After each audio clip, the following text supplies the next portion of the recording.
Recording studio Sheikhpura. पहले तो हनी बबुआन के गे छौड़ी, अब काहे जाही अहिरे के पीछे दौड़ी।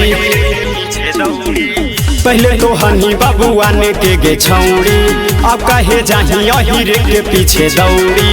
तकौची करे जाही रतिया बधानी, यार हमर कहे सुने अहिरे हम छौड़ा बनबो हिरानी।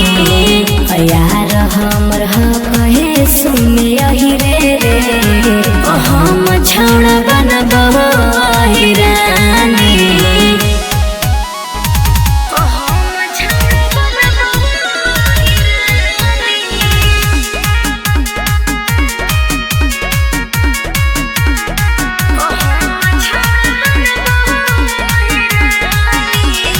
पहिरा से पहले ले लकऊ बाबुआ नवा, लाजो नहीं लगो हकौ तोरा गे मिनवा।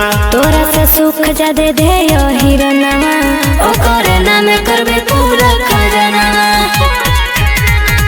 पहिरा से पहले ले लकऊ बाबुआ नवा, लाजो नहीं लगो हकौ तोरा गे मिनवा। तोरा से सुख जादे दे हिरनवा, ओकर नाम करबे पूरा खजनवा।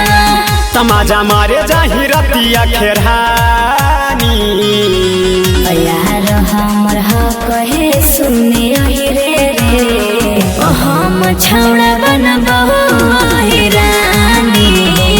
यार हमर कहे सुने अहिरे हम छौड़ा बनबो हिरानी।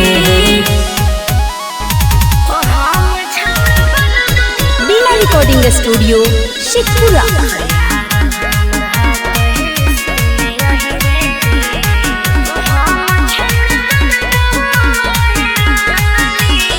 रोशन पुजारी निर्धारी के हनही, धोखा के छौड़ी चिंगारी के दे नहीं। रंबल रावानी के हम बनबो रे रानी, नंदन के नाम एगो करबो जवानी।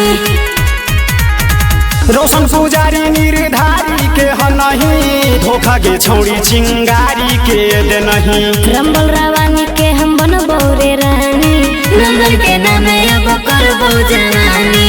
तपियो हखी जाके पिंटू के पानी, यार हमर कहे सुने अहिरे हम छौड़ा बनबो हिरानी। यार हमर कहे सुने अहिरे हम छौड़ा बनबो हिरानी। बिना रिकॉर्डिंग स्टूडियो शेखपुरा।